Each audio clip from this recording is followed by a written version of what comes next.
Bom dia, boa tarde, boa noite, Márcio Baccarini, Criatório Baccarini.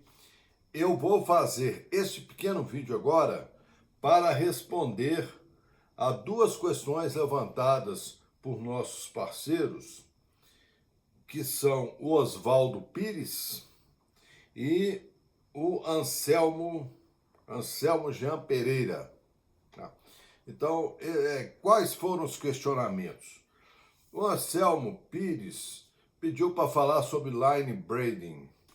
E o Oswaldo Pires pediu para falar sobre line braiding. E o Anselmo fez um questionamento que já foi feito até muitas vezes, muita gente já me fez esse questionamento, que é o seguinte: se na espécie humana, né, se nos homens, o cruzamento entre parentes pode gerar problemas, né, de origem genética, se o mesmo não ia acontecer no caso com as aves, né, com as galinhas, né, se isso não iria acontecer.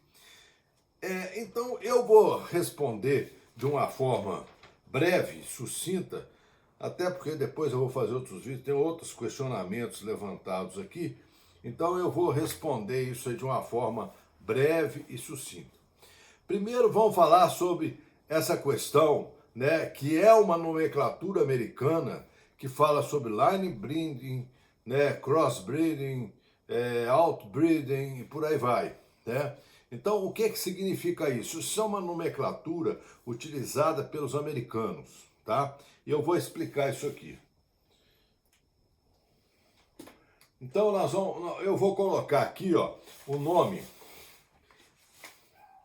Vocês vão ver que o que vai variar aqui é esse comecinho aqui, ó, in, tá? Essa aqui é a variação.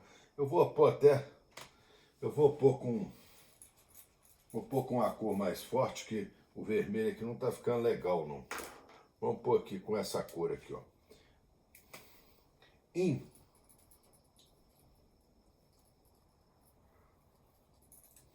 Né? In. Todas essas nomenclaturas, elas começam com in e terminam com breeding. Não é?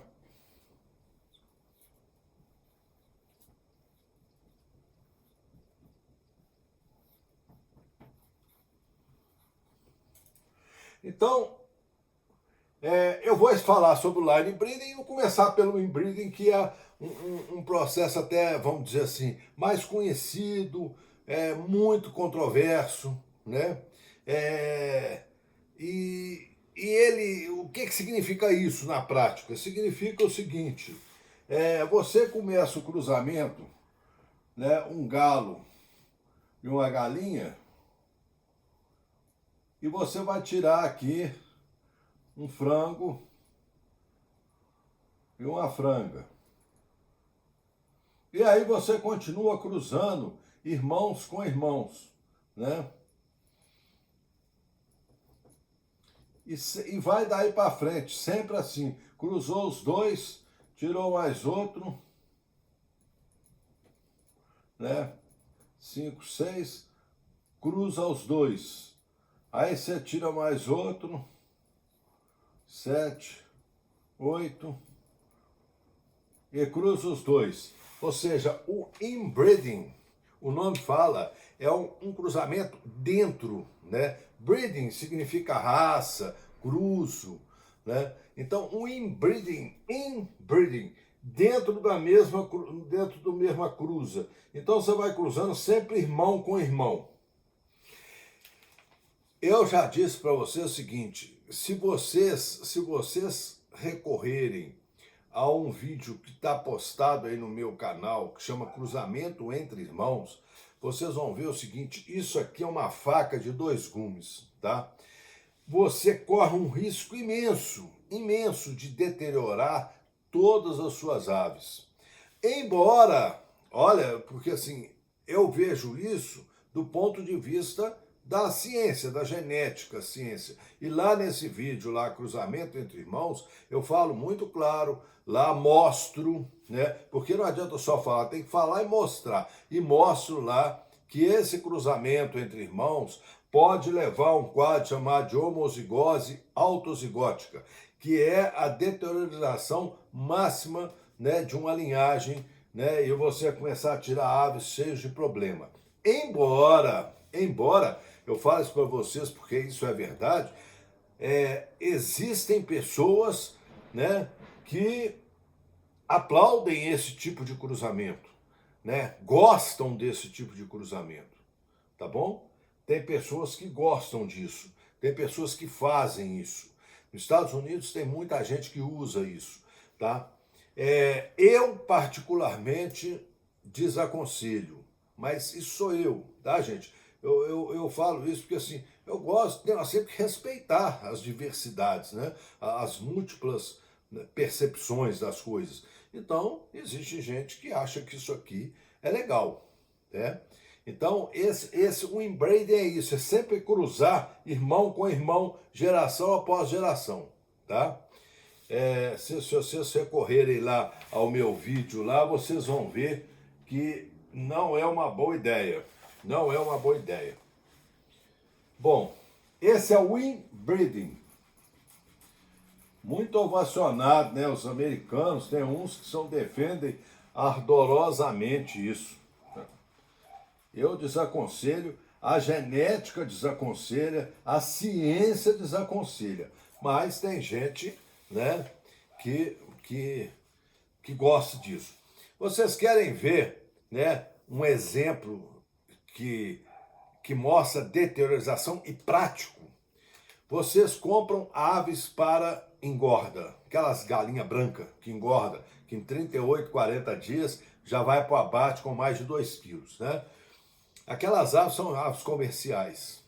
Se você pegar 2 aves dessas que você compra para engordar e cruzar, você já não obtém um produto que engorda com a facilidade, ou seja, já deteriora na primeira geração, tá?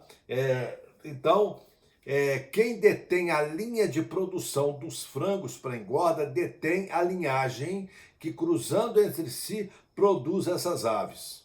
Mas se você pegar essas aves que são vendidas para engordar e cruzar elas com elas, já deteriora tudo, não funciona mais nada, né? Já a galinha já não cresce, já não engorda, já não fica branca, porque a cor branca é a que a indústria quer, né? Porque é fácil limpar, né? É fácil tirar pena, é mais fácil uma série de coisas. Então, você vê, basta você fazer isso que você já vai ter um exemplo de um inbreeding dando pau, né? Bom, a outra pergunta, que é a pergunta dele, em vez de inbreeding, é line breeding, né? Inbreeding é line breeding. O que significa o line breeding? O nome já fala linha, a linha de cruzamento. Essa situação aqui é a situação em que você fixa um galo ou uma galinha. Então vamos pôr aqui, eu tenho um galo X, tá? Eu tenho um galo X, cruzo ele com a galinha, né? Com uma galinha.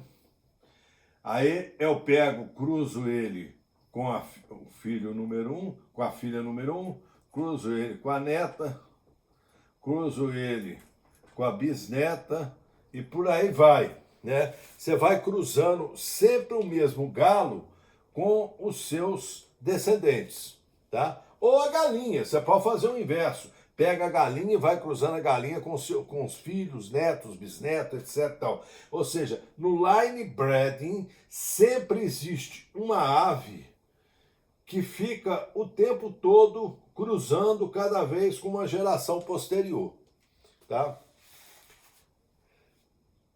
É um problema, tá? Primeiro é o seguinte, você tem que partir do ponto de que essa ave seja uma ave realmente especial, excepcional, de uma genética, de uma linhagem excepcional, tá? Tem seus problemas, tem sim, porque quando você começa a fazer os heredogramas, você vai ver que muita coisa boa pode aparecer e muita coisa ruim também, tá? Então, o line breeding é sempre mantendo, né, a mesma linha do galo ou a mesma linha da galinha. Você podia estar fazendo aqui com a galinha, né? Você fazer a galinha, aí você cruza a galinha com filho, né? Com filho 1, com filho 2, com filho 3. Ou seja, você vai fazer a linhagem da galinha, né?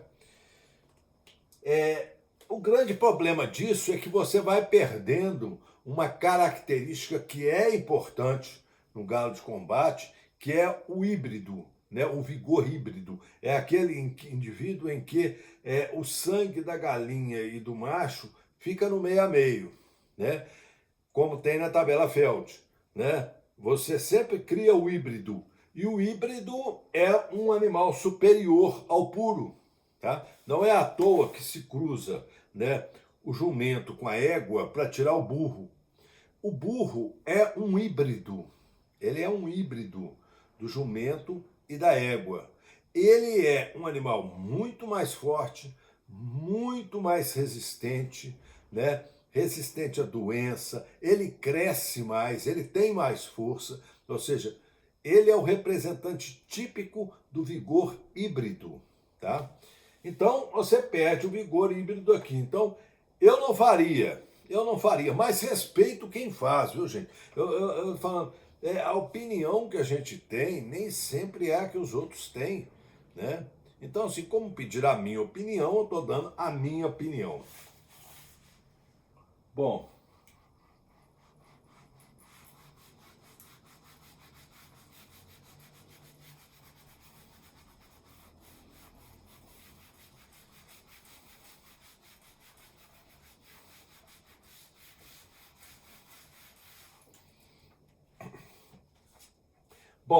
o terceiro é o outbreeding. Outbreeding, né? O outbreeding é o que todo mundo faz, embora ninguém saiba o que está fazendo, né? Então, assim, o outbreeding é o que todo mundo faz, né? Você pega um galo bom, com uma galinha boa, né? Um galo bom, uma galinha boa, cruza os dois e tira os filhos.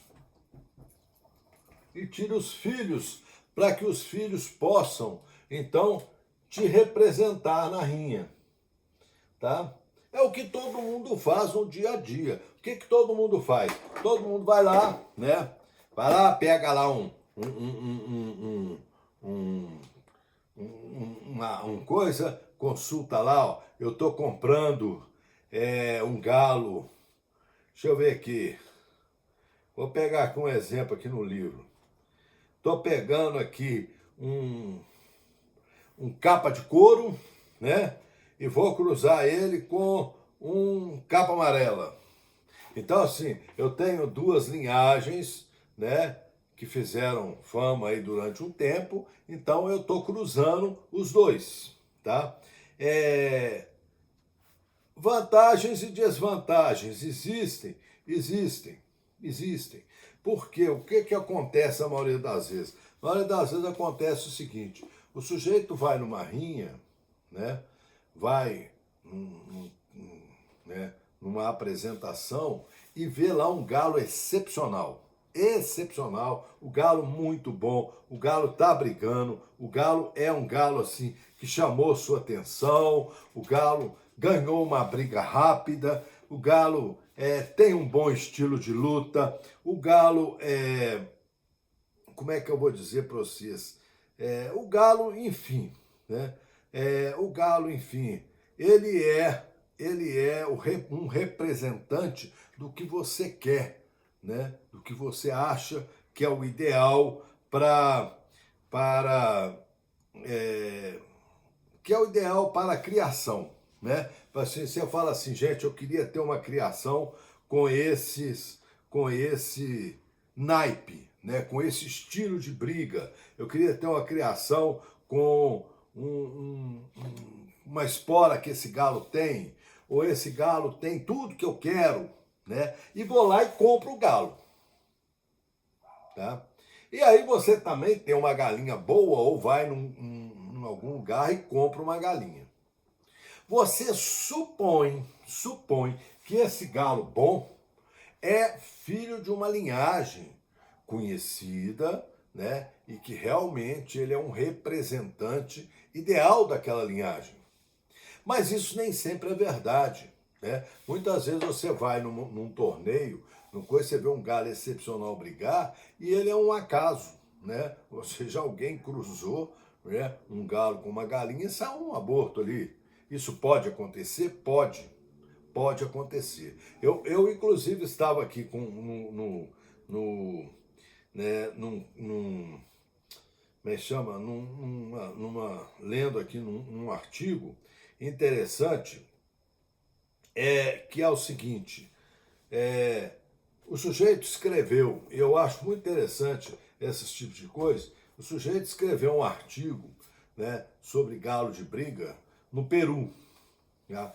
E esse artigo sobre galo de briga no Peru, ele falava, você sabe que no Peru o tipo de briga é muito diferente do nosso, né? Mas ele falando sobre criação, ele falou justamente isso, que um dos melhores galos que esteve, né, no Rinhadeiro em 1990, 91 por aí, era um galo chamado Torojiba. E esse galo fez 5, 6 apresentações e saiu vencedor em todas elas, o que é muito raro, né? Justamente por causa do tipo de arma, por causa do tipo de briga. E esse Torojiba foi comprado por um dinheirão. Era um galo considerado assim perfeito, perfeito. Um galo extremamente perfeito. Ele venceu todas as suas lutas com menos de 2, 3 minutos. Lá é diferente, né, gente? A briga lá dura 6, 7, 10 minutos, é galo ruim. Então, mas esse galo ganhou todas as brigas com 2, 3 minutos. Então, considerado um galo excepcional. Tá? Esse galo foi vendido por um preço amargoso, né? Nada mais, nada menos que US$ 25.000. Naquela época, isso era muito mais dinheiro que hoje, né? E esse galo foi comprado por um consórcio, né, de pessoas, e eles, cada tempo, né, eu não sei se a cada 2, 3 meses, ele não especifica isso, mas a cada tempo ele ficou com um dos 5 consorciados para cruzar, né, para cruzar. Então, esse galo, ele teve, se não me engano, foi durante 2 anos, não sei, que eles criaram, eles tiveram mais de 150 filhos, tá? Mais de 150 filhos, com diversas galinhas, tá? Filhos machos, com diversas galinhas. Nenhum se aproximou sequer, né, do que o Torojiba era. Nenhum se aproximou. Então ele faz um balanço e aí, depois de ter cometido essa gafe de pagar um dinheiro desse, o galo foram atrás do cara, né?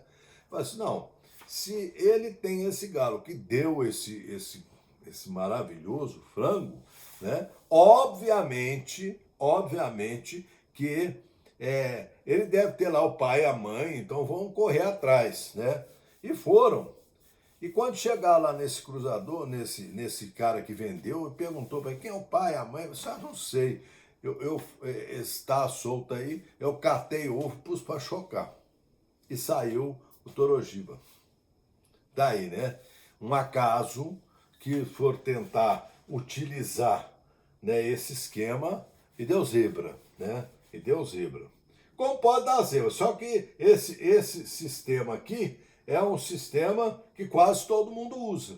Pega um galo bom, galinha boa, cruza, tira filho e põe para brigar, né? É o quase todo mundo usa. E o último,